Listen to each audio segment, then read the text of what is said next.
Sir, আপনার বাবা আপনার বিয়ের জন্য এই দুটো মেয়েকে সিলেক্ট করেছে।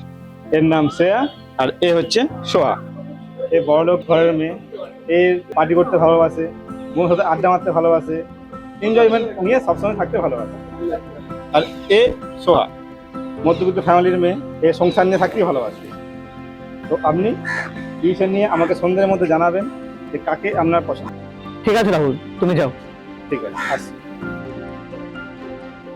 হাই, আমি কিংশুক। তোমরা তো জানোই বাবা আমার বিয়ের জন্য তোড়জোড় করছে, আর তাই জন্যই তোমাদেরকে পাঠিয়েছে আমার কাছে। তোমাদের দুজনের মধ্যে যে কোনো একজনকে আমাকে সিলেক্ট করতে হবে। আমি তো এরকম করে করতে পারবো না, তোমাদের সঙ্গে পার্সোনালি কথা বলতে হবে। তো একজন একজন করে আমি দুজনকেই সময় দেবো। তোমরা প্লিজ একটু কোঅপারেট করো। এক মিনিট।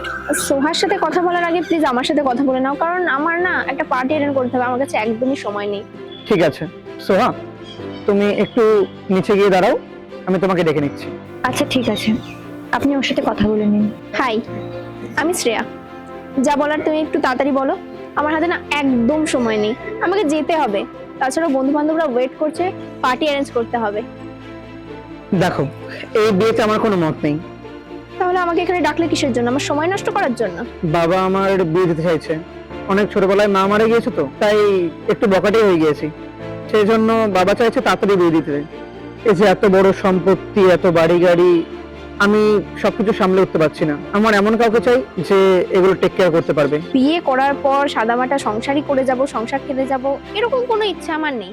আমি পার্টি অ্যাটেন্ড করবো, আমার হাজবেন্ডও অ্যাটেন্ড করবে, আমি একটু এনজয় করে বাঁচতে চাই। দেখো, তুমিও পার্টি করতে ভালোবাসো আর আমিও পার্টি করতে ভালোবাসি। তার মাঝখানে যদি হঠাৎ করে এসে তোমার লাইফে কেউ ইন্টারফেয়ার করে, তোমার সেটা ভালো লাগবে না। আর তোমার মতো আমার সেটা ভালো লাগবে না। যদি কেউ আমার লাইফে ইন্টারফেয়ার করে, সেটা আমিও মেনে নিতে পারবো না। তাই জন্য আমার কাছে তোমার জন্য একটা সুন্দর ডিল আছে। কি ডিল? দেখো, বিয়ে করতে হবে না, জাস্ট বিয়ের নাটক করে নেবো আমরা। মানেটা হচ্ছে, আমার বিয়ে হয়ে গেলে এই যা বাড়ি গাড়ি টাকা সম্পত্তি আছে না, এই সব কিছু বাবা আমার নামে ট্রান্সফার করে দেবে। কিন্তু তার জন্য বিয়েটা হতে হবে। দেখো, বিয়ে করতে হবে না তোমাকে, জাস্ট বিয়ে করার নাটক করে নেবো আমরা, তাহলে এগুলো আমরা পেয়ে যাবো। আর সেখান থেকে যা এসে যাবে তার মধ্যে আমরা ভালো করে মজা করে নিতে পারবো। হ্যাঁ, এই ডিলটা কিন্তু খুব ভালো। বিয়েও করতে হবে না, আর বিয়ে করলেও সেটা নকলই থাকবে, আর তারপর দুজন মিলে এনজয় করা যাবে। ঠিক আছে, তাহলে কি আমি ডিলটা কনফার্ম করতে পারি? হ্যাঁ। আমার সাথে তো ডিল ফাইনাল হয়ে গেল, ওকে বাদ দিয়ে দাও। কিন্তু যদি ওর সাথে আমি কথা না বলি, বাবা আমাকে ভুল বুঝবে, আর আমি চাইছি না আর কোনো মিসআন্ডারস্ট্যান্ডিং ক্রিয়েট করতে। আমি ওর সাথে একটু কথা বলে নিই, তাহলে আমি বাবাকেও সবকিছু বলতে পারবো, আর ওই মেয়েটাকেও বলে দেবো যে ওকে আমার পছন্দ হয়নি। তুমি একটু ওয়েট করো। ঠিক আছে, একটু তাড়াতাড়ি কথা বলো। হ্যাঁ, আমি বেশিক্ষণ ওয়েট করতে পারবো না, আমার পার্টি আছে। আসছি। আপনি ডাকলেন? হ্যাঁ। আপনি বলুন এবার। দেখো, আমার এই বিয়েটা করার ইচ্ছা নেই, আর শুধুমাত্র বাবা চাইছে বলে আমাকে বিয়েটা করতে হচ্ছে। আমি যদি এই বিয়েটা না করি, বাবা আমাকে কোনো সম্পত্তি দেবে না। আমার তো অনেক ছোটবেলায় মা মারা গেছে, তাই জন্য একটু বকাটেই হয়ে গিয়েছিলাম। আর বাবা চাইছে আমার বিয়েটা হয়ে যাক, আমি বিয়ের পরে শান্ত হয়ে যাব, বাবা এটাই ভাবছে, আর সেই জন্য এগুলো করছে। কিন্তু আমার সত্যি কোনো ইচ্ছে নেই বিয়ে করার। তাহলে আমি এখানে এলাম কেন? বাবার কথা রাখতে আমি তোমাদের দুজনের সাথেই কথা বলছি।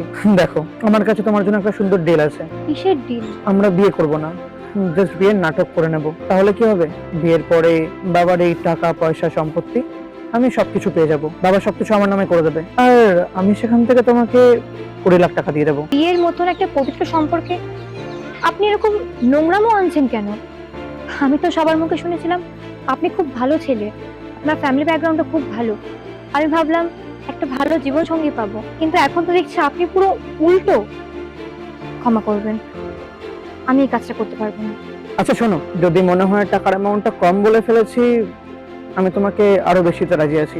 দেখুন, আমি এখানে একটা ভালোবাসার মানুষ খুঁজতে এসেছি, নাকি টাকা পয়সার জন্য বিক্রি হতে এসেছি। আপনি প্লিজ ওই মেয়েটার সাথেই কথা বলে নিন, আমি আসছি। শোনো, তুমি প্লিজ আমাকে খারাপ মনে করো না, আমি জাস্ট তোমাদের টেস্ট নিচ্ছিলাম, আর তুমি সেখানে পাস করে গেছো। কিসের টেস্ট? টেস্ট বলতে, বাবার এত টাকা পয়সা সম্পত্তি সবই তো আমার। মা মারা যাওয়ার পর থেকে আমি সেরকম শাসন পাইনি কখনো, আর আমার তোমার মতো কাউকে প্রয়োজন ছিল যে আমার কেয়ার করবে, যে আমাকে ভালোবাসবে। আমার টাকা পয়সা দেখে নয়, যে আমার জন্য আমাকে বিয়ে করবে। আমার মনে হচ্ছে তুমি সেই সঠিক পারসন। আমি রাজি এই বিয়েতে, আমি বাবার সাথে কথা বলছি। ঠিক আছে।